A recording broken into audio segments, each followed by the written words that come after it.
correntes mariñas están causadas polos ventos dominantes e polas diferenzas de densidade da auga.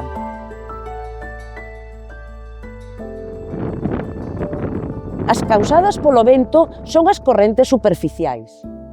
A acción destas correntes maniféstase cun transporte continuo de materiais. A súa acción realízase en dúas direccións en relación á liña de costa, unha perpendicular e a outra paralela.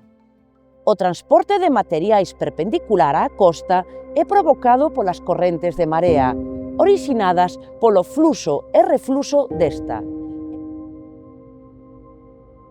e pola corrente de resaca, que é en sentido oposto á costa.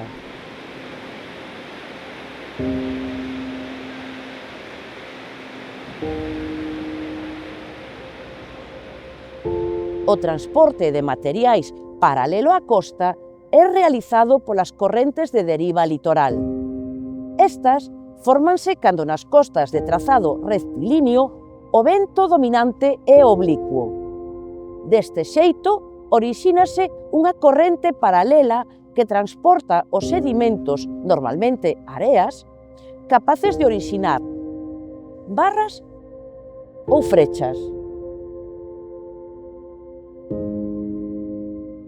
As correntes profundas débense aos cambios de densidade da auga mariña por mor da súa temperatura e salinidade, así como ao movemento de rotación da Terra.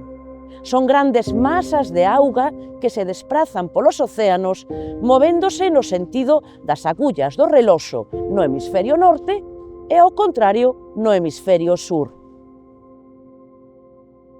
Existen correntes frías e quentes que inflúen decisivamente no clima, na pesca e na navegación.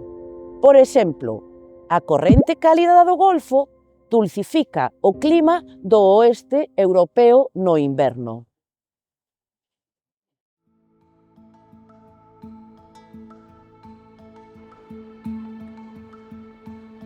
Desde tempos remotos, as civilizacións investiron tempo e esforzo en estudar e entender o mar co fin de coñecelo e aproveitalo en aras do progreso.